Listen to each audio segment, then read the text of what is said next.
साद्वैतं सावधूतं परिजनसहितं कृष्णचैतन्यदेवं श्रीराधा कृष्णपादान् सह गणललिता श्रीविशाखान्वितांश्च।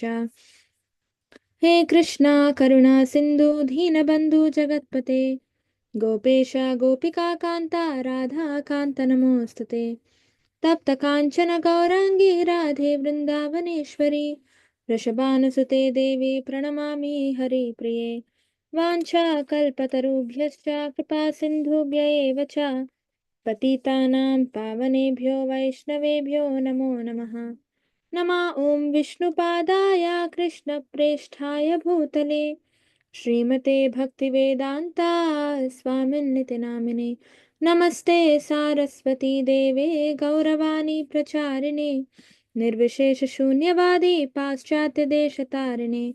श्रीकृष्ण चैतन्य प्रभु नित्यानन्द श्री अद्वैता गदाधरा श्रीवासादि गौरभक्तवृन्द। हरे कृष्णा कृष्णा कृष्णा हरे हरे हरे राम राम राम हरे हरे। हरे कृष्णा कृष्णा कृष्णा हरे हरे हरे राम राम राम हरे हरे। हरे Krishna Krishna Krishna Hare Hare Hare Ram Ram Ram Hare Hare. Hare Krishna, let's all chant Hare Krishna Mahamantra once together. Can you all please start? Please unmute. Yeah.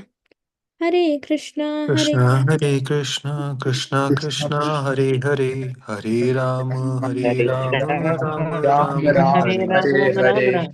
Hare Hare Krishna Krishna Krishna Krishna Krishna Hare Hare Hare Ram Ram Ram Hare Hare. Very nice. Thank you all. Yeah. Okay, let's begin. Fifth chapter, Karma Sannyasa Yoga. So, third chapter also means Karma Yoga, right? The title of the chapter. And then fourth chapter, what's the title of fourth chapter? Anybody knows?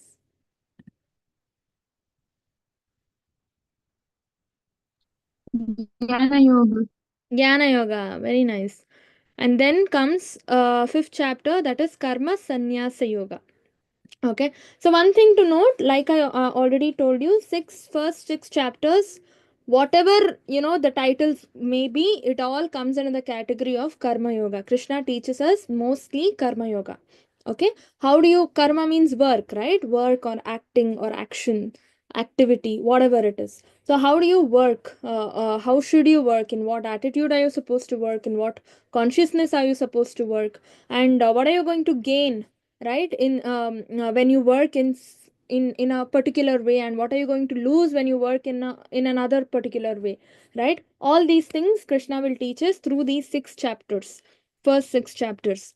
And this chapter specifically deals with the difference between renunciation, right, quitting work. We've seen a lot of people quitting work, going to Himalayas and all that, right, and just doing some kind of tapasya, and that is called renunciation of work. Okay, quitting work. And so Krishna teaches us the difference between renunciation and working, right? Karma in devotion, as devotion service, not normal work, but work in devotion. What are the differences between these two, and which is superior? Okay, should we select working in devotion, or should we renounce our activities and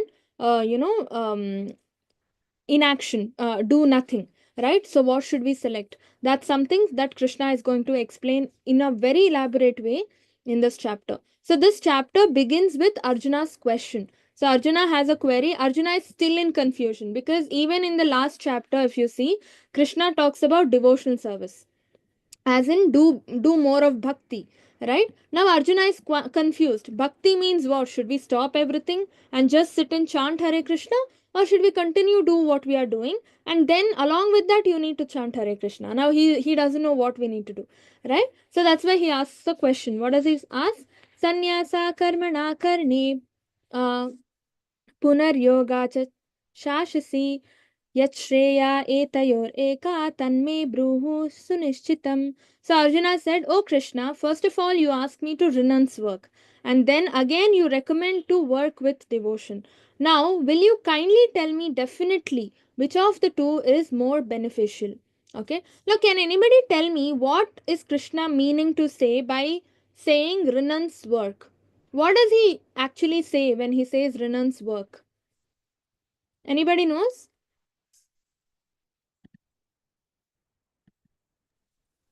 Hare Krishna Mataji, what I think renunciation of the work means devoting the work towards the God's consciousness, the goodness, Hmm. focusing on the goodness of it. Basically, whatever you work is should be in the mindset continuously present of Krishna's conscious, Hmm. and in this way we give every type of work towards the Krishna, and we have the main goal to reach the Krishna. Nice, very nice. So that's exactly what Krishna is saying. Hari bol, right? So what is he saying? Renunce work, meaning renounce the results of the work, right? When we do something, our natural tendency is to think about what am I going to gain, right? Okay, fine, I will do this. Even for interviews, if you go, first thing you will see is package, right? How much is the salary going to be? And then only you will go to the interview in the first place, right? So Krishna is saying give up the results, do not think about the results, we do not have any right over the results, right? That's what Krishna is saying, work in that tendency or in that inclination, right? Give up the results matlab, where do you have to give it up, to whom do you have to give it up? To Krishna's lotus feet, right? That is very important, right? And giving up the results to Krishna matlab giving working for him, right? We've seen a lot of mothers, fathers, they go to office, right? Mother works from day to day, from the morning to evening she works at home for the child, right? Father goes out from morning till evening, he works in the office for the child, just to bring that, raise that child, comfort the child, right? That means that is actually working for the child, right? So same way Krishna is saying, do not think of your family members or do not work for anybody else, work only for me, is what Krishna is saying, right?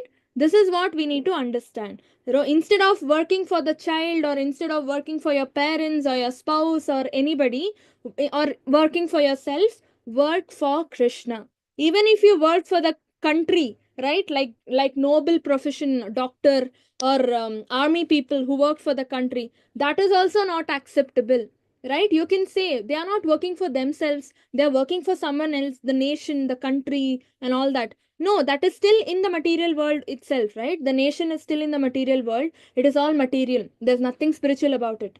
So Krishna is saying give up all those material desires, material inclinations, material attachments, and get attached only to Krishna, who is spiritual, right? Only then that can save you from karma, that further reaction, chain of reactions can be prevented only when.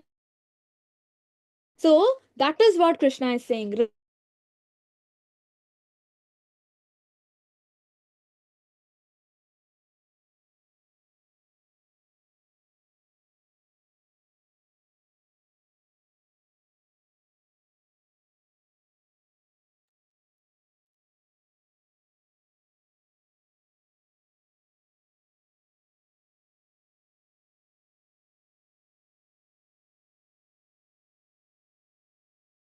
Thinking, right? Devotional service, do something rather than just thinking and gaining knowledge. Some people just read the books, nothing they implement, one thing also they don't implement in their real day-to-day lives.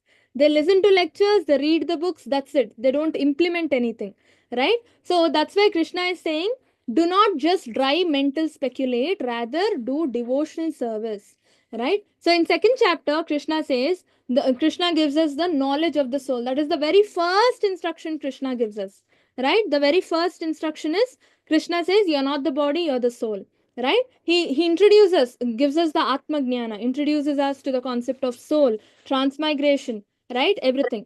Now, what is the and then in the next 31st to 37th shloka, Krishna gives us the explanation on duty, right? You need to do what is your prescribed duty, right? What is your duty, you have to do. You cannot quit your job and run to forest, quit your job and say, I will go sit in temple and chant Hare Krishna. No, you have to do your work, right? So prescribed duty, whatever you have to do it. Then entanglement of soul due to fruitive activities.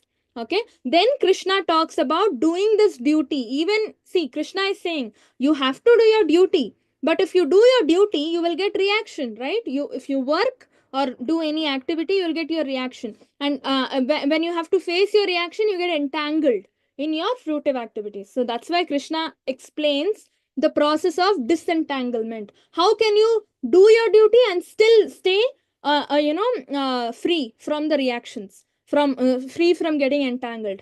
How? By converting your duty into devotional service, right? That's what we just learned. Nishkama Karma Yoga. In the previous chapters, we've been learning that. Akarma, right? It's not karma, but akarma. And then, third chapter, he also says there is no duty for a person in full knowledge. Right? What does he mean by this? No duty for a person in full knowledge, meaning what? Anybody knows?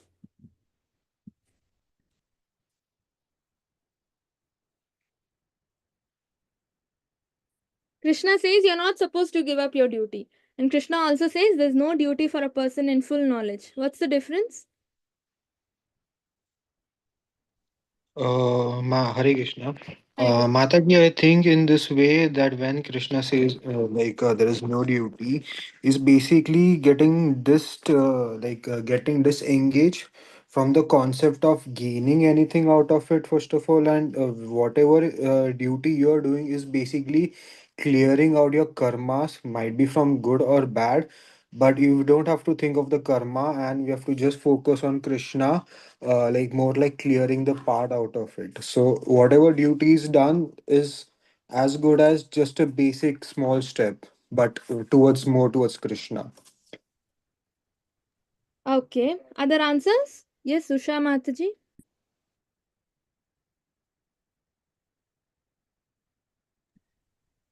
Hare Krishna. Any other answers? Anybody?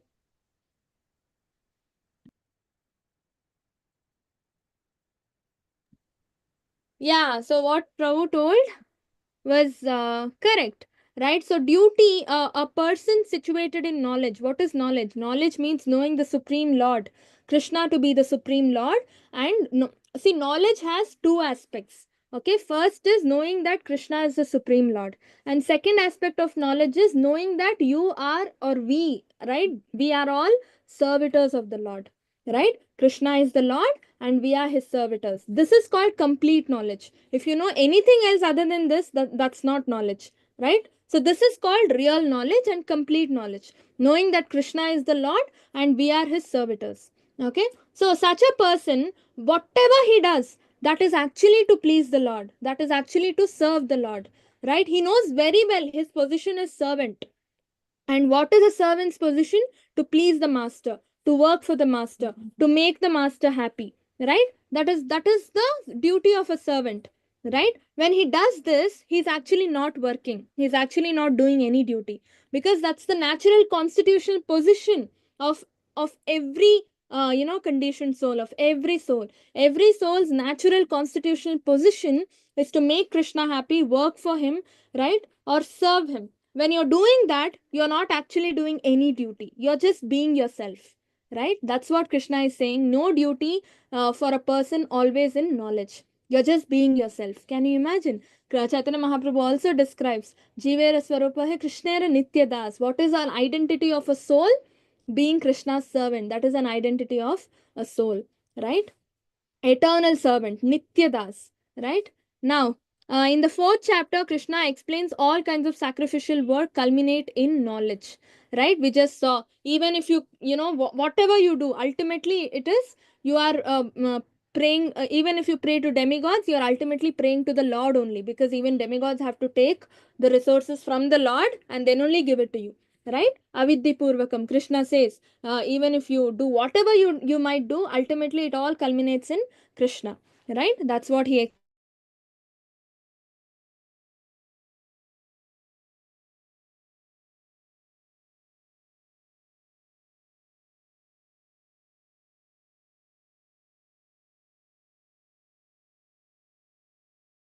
this, now Arjuna is confused, right? So now Shri Bhagavan Uvacha Sanya Nirashreyasa Kaurava Ubhau Tayostu Karma Sanyasat Karma Yoga Vichinyate. So the personality of Godhead replied, renunciation of work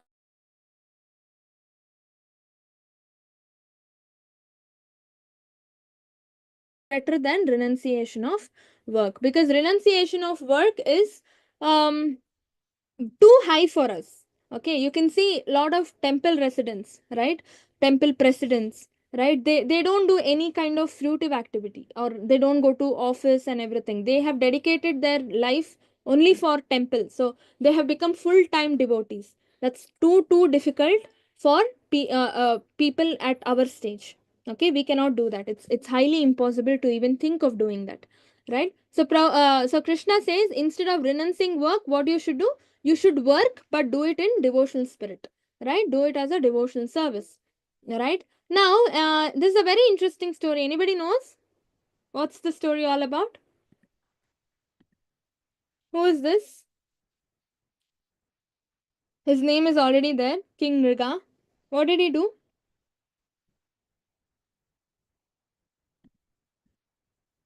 No one knows. It's a very interesting story. Okay, so there was a king called Nriga. Okay, and he was a very rich king, pious king also. He used to do a lot of charity and everything.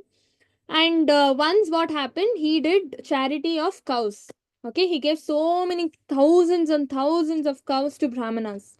Okay, so now he invited, there were two brahmanas. Okay, so he gave so many cows in charity to the brahmanas. Now once what happened, when he gave the cows for charity, right, one cow escaped from the cows which were given. One cow escaped and came and joined the lot of cows which were yet to be given for charity. Okay, one cow which was already given came back and joined in a group of cows which was yet to be given for charity. Now you can see two brahmanas here. One brahmana took the charity already. Okay, and he was going. Now this another brahmana came, and king was supposed to give the next set of cows for charity, in charity to this brahmana. And that cow, escaped and came and joined here. Now these brahmanas are very intellectual, right? And they are also brahma janati iti brahmana, right? They are very powerful in their sadhana and everything, that they get to know, they can sense all this. Or they can also, they also get these intuitions from demigods, or some or the other way nature will tell them that this has happened. So now the brahmanas, this brahmana who was supposed to receive the charity, got to know that there is one cow who got mixed. By then what happened, this brahmana who took the charity and came back with all his cows and said, there is one cow less in my group that you have given. You promised me to give so many cows, but now there is one cow less. Okay, then this brahmana was like, oh yeah, my intuition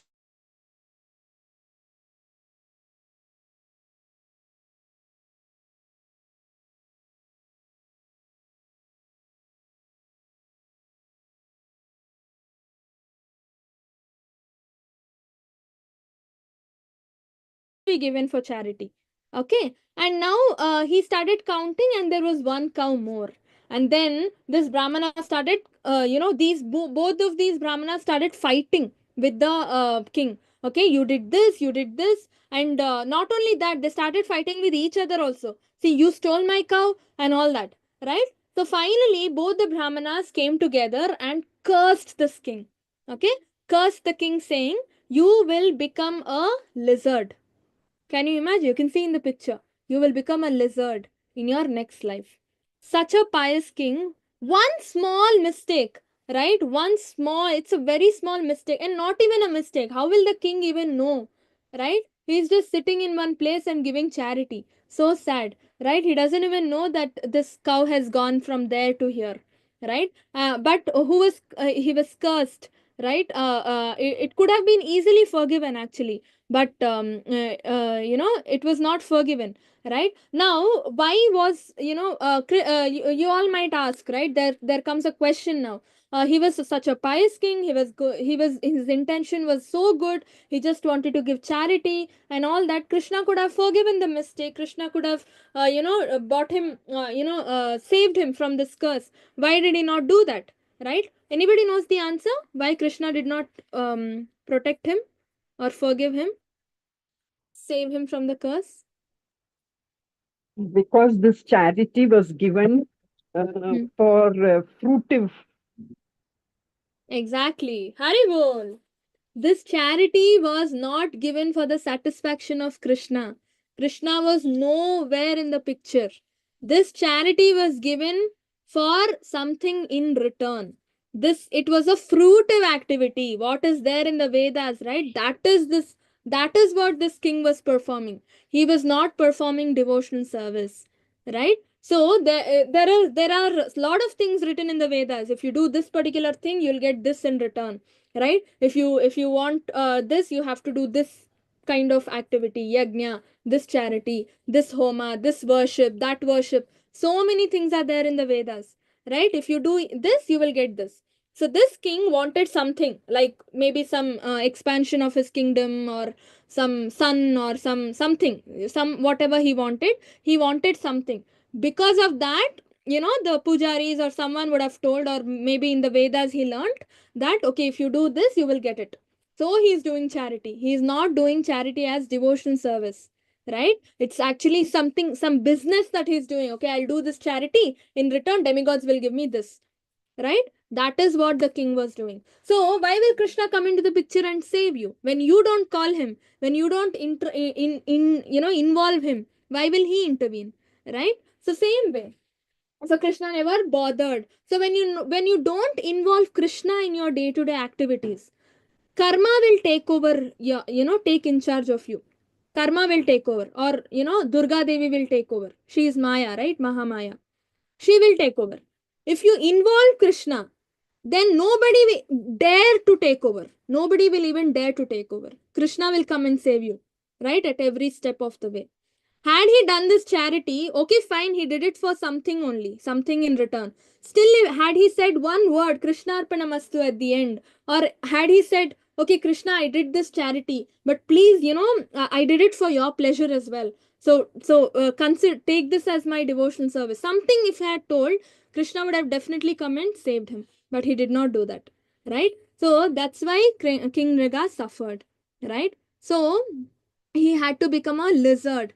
And now when he became a lizard, in some cases, if you've got lot of pious deeds in your bank account, right, punya in your account, then you get special powers of remembering your past births or something like that. So this lizard also had that capacity to remember the past birth. Why this soul come and take lizard's body, right? So then the lizard started repenting. Oh, I should have thought about it. I should have involved Krishna. I should have thought about Krishna. I should have done bhakti instead of, karma, right? Then Krishna came himself. You can see in the picture, Krishna himself came and protected the lizard and delivered the result. The lizard went back to Vaikunta. Can you imagine? Because of that one single thought, oh, I should have done more bhakti. At least now let me do bhakti. And the lizard called out to the Lord, right? So that is the power of devotional service. That is the power of devotional service. Devotional service is superior to even, everything literally. Superior to even death, right?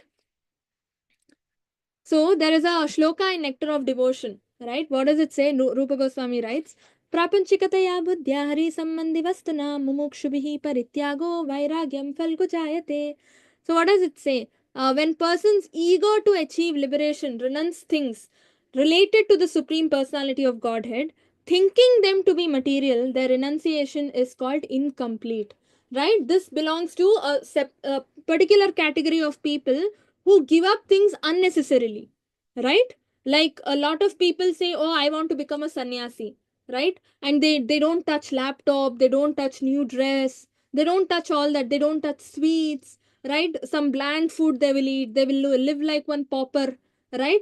So that thing is wrong. That is what Krishna is saying, right? To achieve liberation, if you do all this, right, thinking them to be material, right? If you think, okay, fine, laptop, for example, if I say no, I've become a devotee now, I will not touch laptop and all, right? That is foolishness, right? That renunciation is called incomplete. Why?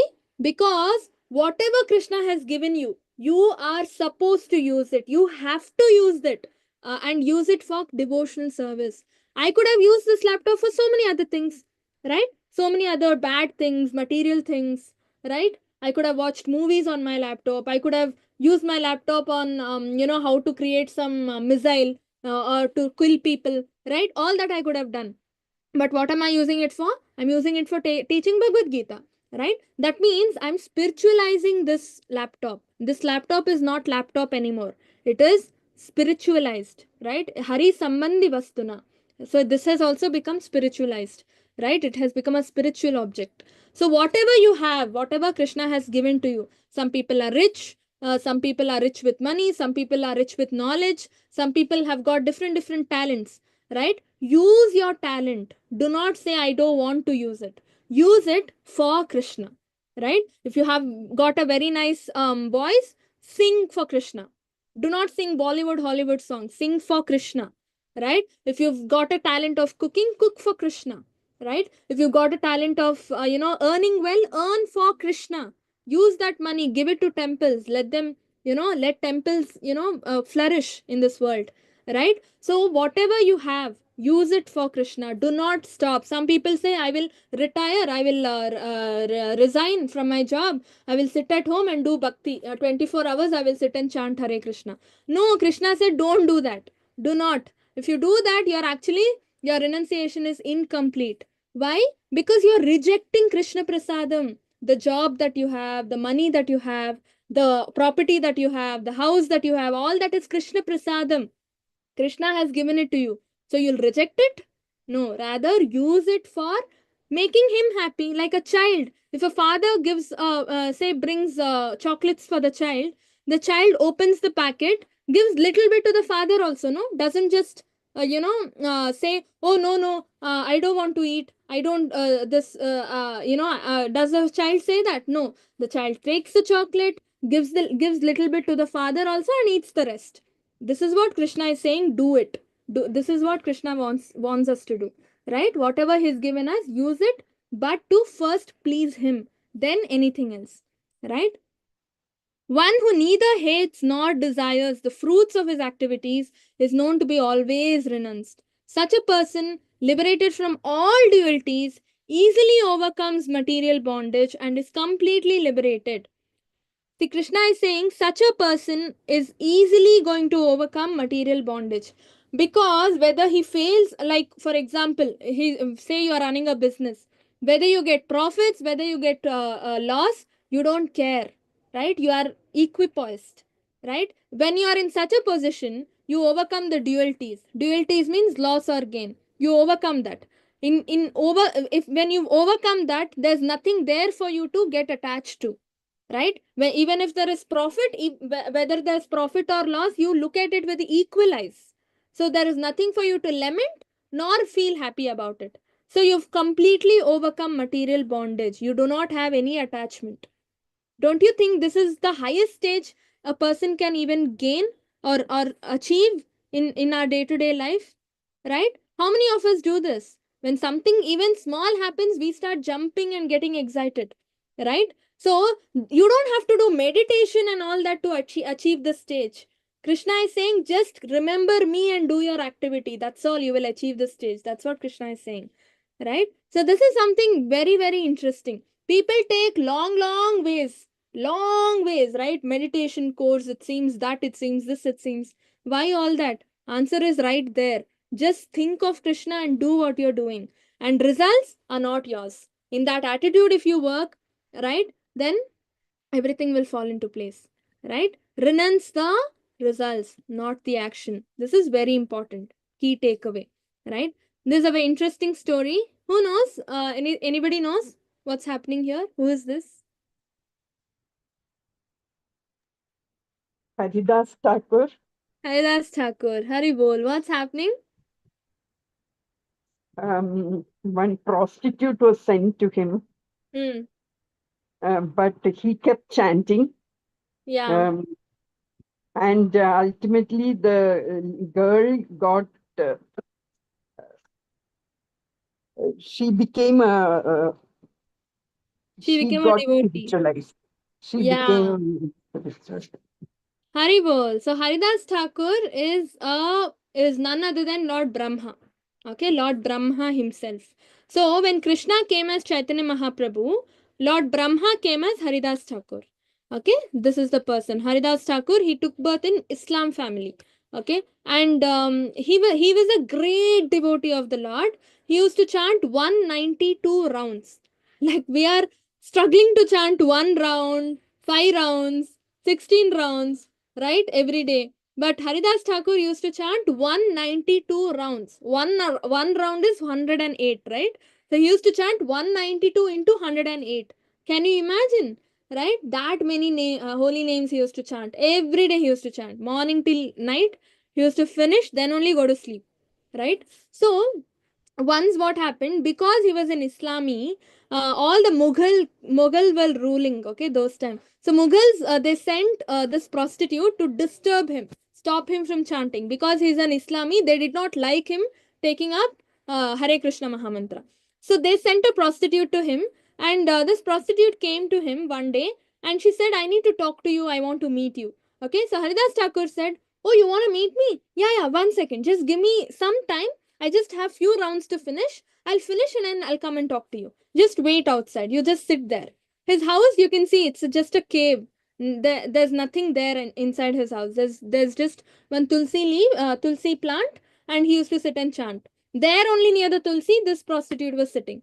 Okay, and then she came like during the day. It became evening. Okay, then it became evening. Sunset was happening. That time Haridas Thakur was like, oh, already sunset is happening. Now we can't talk. You go home. Tomorrow you come.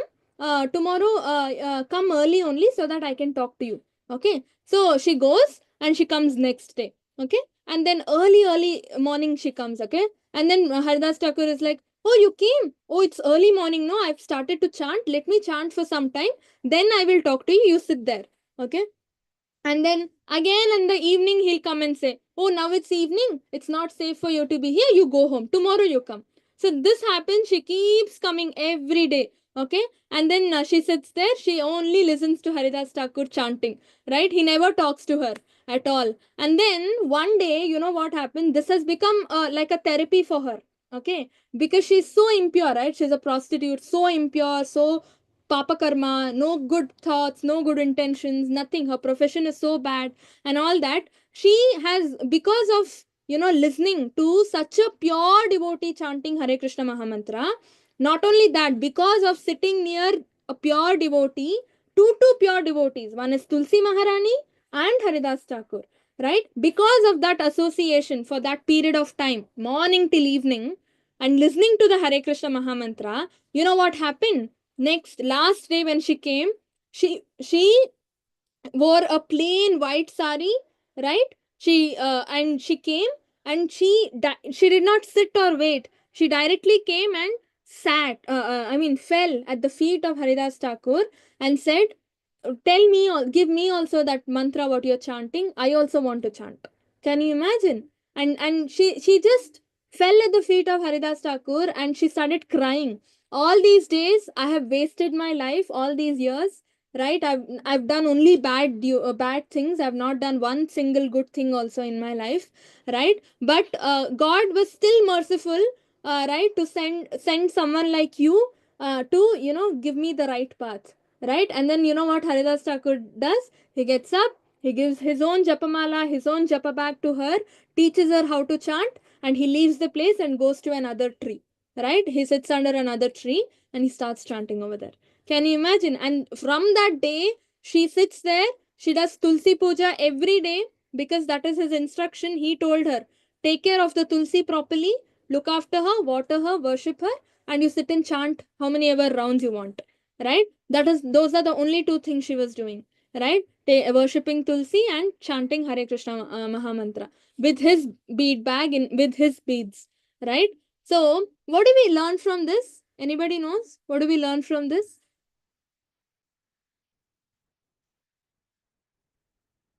Hare Krishna. What did you learn from this? Contact with a pure devotee will make us also pure.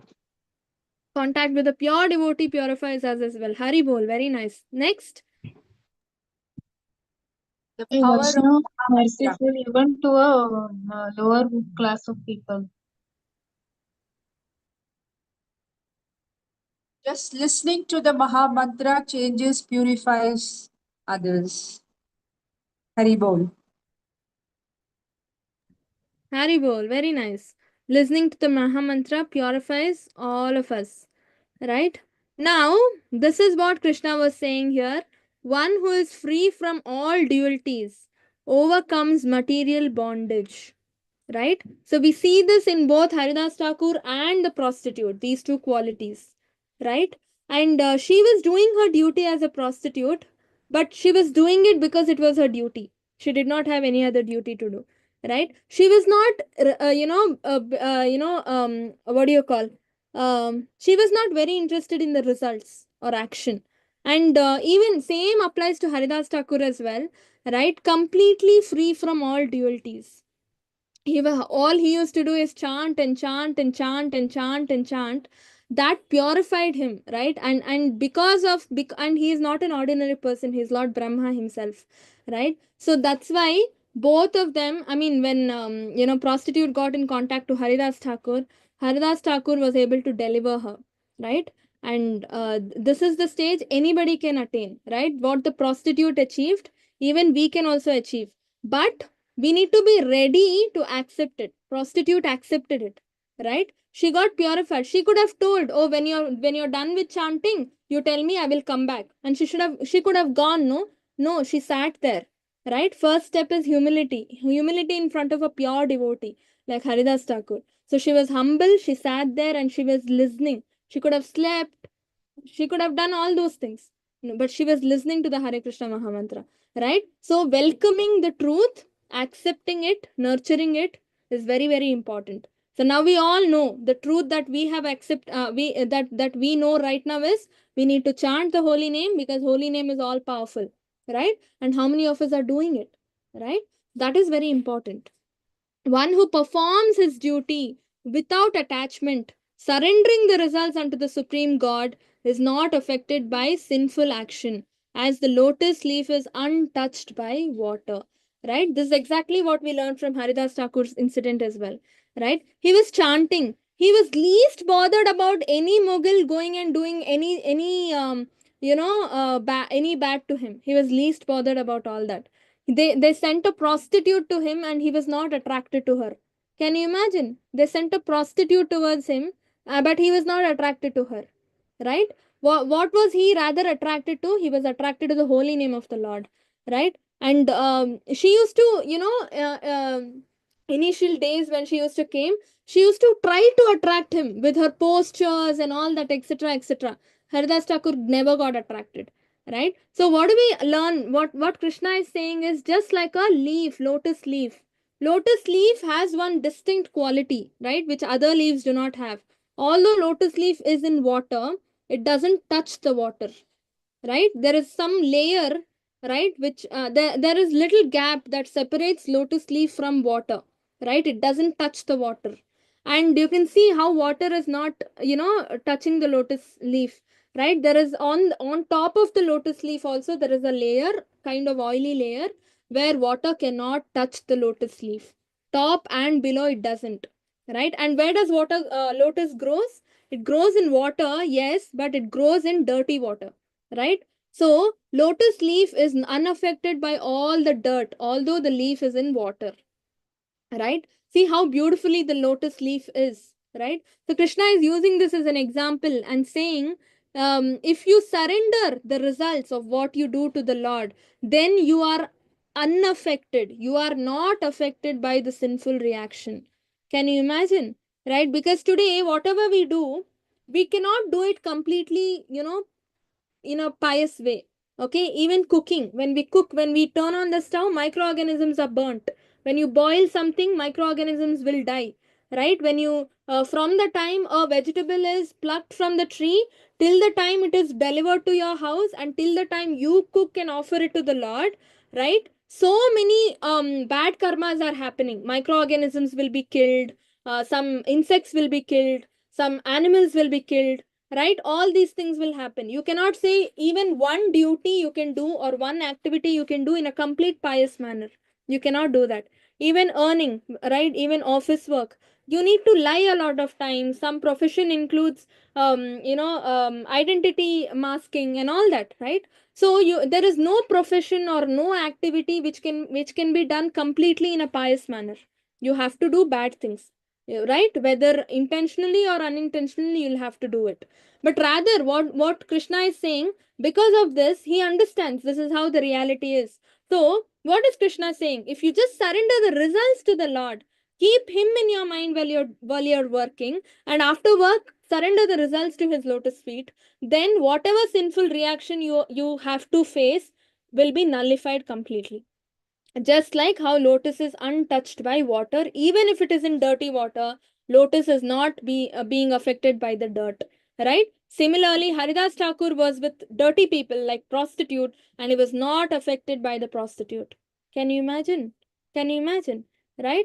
How because he was so, I mean, Haridas Thakur's mind was so stable. It was stably fixed in Krishna consciousness, right? All he had in his mind was Krishna and no one else, right? And Srila Prabhupada, we discussed in the first class, how did he establish such huge organization, ISKCON, all alone when he was 70 years old? Just by chanting. He used to sit under a tree, we've discussed this, and he used to chant the Hare Krishna Mahamantra, only, nothing else, right? And that's how his movement grow. He could even establish the first ISKCON center, right? Just by chanting. So many struggles, so many heart attacks, right? No food. There were days where he was just walking on the road without shelter. He didn't know where to go, he didn't know what to do, nobody to talk to, he didn't know anybody in the city. No food, no shelter. He was old, right? Nobody was there to take care of him. He was just walking without any destination. But all one thing that he had in his mind was, Krishna will show the way, Krishna will make the path. Because I'm working for him, this is for him that I'm working, right? So Krishna will show me the path. He will make way. That is the strong faith he had, right? This is how he used to do the kirtan. Okay. Vidyavanaya sampanne brahmane gavihastine shni chaiva supake cha pandita samadarshinaha. The humble sage, by virtue of true knowledge, sees with equal vision a learned and gentle brahmana, a cow, an elephant, a dog, and a dog eater. Right? So, a brahmana, right, by virtue is a humble sage. Matlab, he knows the knowledge. He has that knowledge that Krishna is present in every living entity in the world in the form of Paramatma. Right? Every living entity, not just humans. Even microorganisms also have Krishna present in them as Paramatma. Right? So, a humble sage with this knowledge knows this and respects everybody equally. Whatever respects he is supposed to pay, he will pay everybody, right? He will not hurt anybody, he will not disrespect anybody. That is very important, right? A dog and a dog eater, elephant, brahmana, all of them are treated with respect, not not for the body they are in, but for the presence of Paramatma in their heart, right? That is something we need to understand. Okay.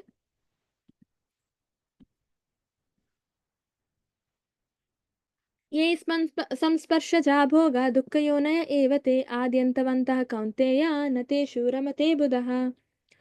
An intelligent person does not take part in the sources of misery which are due to the contact with material senses. O son of Kunti, such pleasures have a beginning and an end. So the wise man does not delight in them. Okay, there are a lot of examples which prove this. Right, one example. So the happiness that we are thinking is happiness in the material world is what? It's a source of misery. Right? This is something we need to understand. Right now, we are not at the level of understanding this, but by reading Bhagavad Gita, by getting engrossed into the chanting of Hare Krishna Mahamantra, one day we will understand. It is the source of our own misery, right? For example, is this what is that called? Glowing birds or something, insects, right? Uh, so what happens? These whatever fireflies, right? So they get attracted to the fire so much or light so much that they think that is something very attractive, something very nice, right? What we are thinking, they are illusion. Right now, we are also thinking the same thing, no? Lot of money is there. I'm enjoying, I can enjoy, I can do so much with money and all. That is illusion, right? Money cannot buy you everything. So these fireflies are also thinking, oh, fire is so nice and all that. They go near the fire and they get burnt and they die. Can you imagine? This is how material world treats us. This is exactly what is material world. Krishna is explaining us the reality of material world, right? So there are a lot other examples similarly, and this fish also, right? So the when the fisherman puts the net, right? The net is attached with some kind of food or something for the fish. The fish gets attracted to that food, catches the food, and then the falls into the net, right? So same way we are inviting problems ourselves, right? That's what Krishna is saying over here. What we are thinking happiness is not happiness. They are sources of misery, right? Such pleasures have a beginning and an end, like smoking cigarettes. So nice it is, no, to smoke cigarettes, but don't we understand it affects our lungs, it affects our so many things, so many body diseases and everything, right? When we go to a movie, first thing they show this, no, tobacco, cancer and all that, right? So while chewing tobacco, it was so nice. After that, it turns into a cancer, then they will sit and cry, right? Same thing is happening to us also, but we don't understand, right? Krishna is coming and telling us explicitly, he's teaching us, come on, open your brain and understand. Still we don't understand, right? Yeah, and these are some of the things again that we people in Kali Yuga do. Greed, right? See how to earn money, we don't to grab money, we don't care about what bad deeds we are doing, right? We are ready to kill people, we are ready to manipulate people, we are ready to do anything for money, just for money, and we even rob, murder, everything we do, right? And how much of sins we incur, right? Nobody bothers about that, no? People will be like, I have met people who say, oh, reaction is later, no, I'll worry about it later. Such people are so much deep into illusion that even if you explain it, they will not understand, right? Intelligent people understand it. That's the difference, right? Bhoktaram yajna tapasam sarvaloka maheshwaram suhridam sarvabhutanam jnatva mam shantim archati.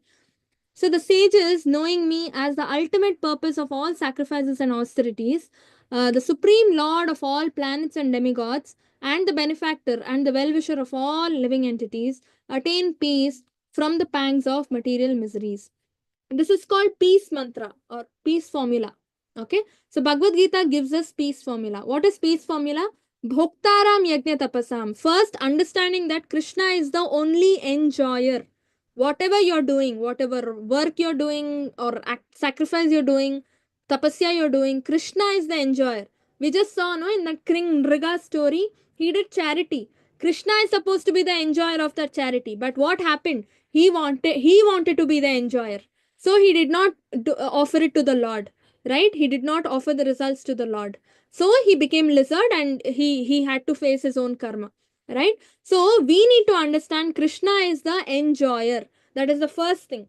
Second point is Krishna is the controller, Maheshwaram. He is the supreme controller of Sarvaloka, all the lokas, all the universes in this world. Krishna is the controller. Then Suhridam Sarva Bhutanam, for all the living entities, including dogs, elephants, everybody. Okay, he is the Suhridam. That means he is the best friend. Okay, Jnatva Mam, those who know this, Shanti Marchati, will get peace in life. Right? So, what is the application point of view of this? Is that when something bad happens in your life, right? If you remember this peace formula, you will not feel bad, you will not feel sad, you will not cry. Why? Because you know Krishna is the enjoyer. He will direct your activities. If he wants you to get lost, you will get lost, whether you like it or not. Even if you, find out 100 ways to protect your business, you will still get a loss because Krishna wants you to get a loss. So take it that way, because Bhoktaram, Krishna is saying, he is the enjoyer. So he will, turn your activity in a way that he wants to enjoy, right? You're not the enjoyer, he is the enjoyer. So you will stop crying if anything bad happens. Sarva Loka Maheshwaram, he is the controller, right? Nothing is in your control. Then what is the point in sitting and crying, right? So that way you can attain peace. And Suhridam Sarva Bhutanam, he is the best friend. Friends can never do bad to you. If he's done that to you, that means it's not bad. It's actually good in disguise, right? It's actually good only, but right now it is looking like a bad thing. Later on, you'll understand why that happened. Like movies, right? When you go to movies, you'll initially something, you'll understand, right? Oh, because of this happened, right? Same way, something Krishna wanted to give you, something bigger, something better. So this had to happen. So he did this, right? It just seems like bad, but it's not bad, right? Krishna can never do bad to anybody. He is completely incapable of doing bad to anybody, right? I was hearing a lecture from an acharya. He said one thing, Krishna is God, he can do anything, right? He's super potent and all that, but Krishna cannot do one thing. He's completely impotent, incapable of doing one thing, that is doing bad to others. Can you imagine? Because Krishna is Satchidananda, all blissful. He can never give miseries or distress to anybody, right? So if it's happened to you, that means it's not a misery. It's actually good in disguise. Something good is yet to unravel. He will show that. That's why this happened, right? So on this note, we will finish. This is the summary, brief summary. Krishna explains, right? Arjuna asks, karma or sannyasa or karma. Krishna says, karma yoga, not sannyasa, but karma sannyasa, leaving the results to the Lord. Then Krishna explains that karma yoga is greater than sannyasa. Then nishkama karma yoga is freeing one from the bondage of karma. And then liberation, you can attain liberation and reach the Lord only by focusing on the lotus feet of the Lord and not anything else. Any questions? Anybody? No questions?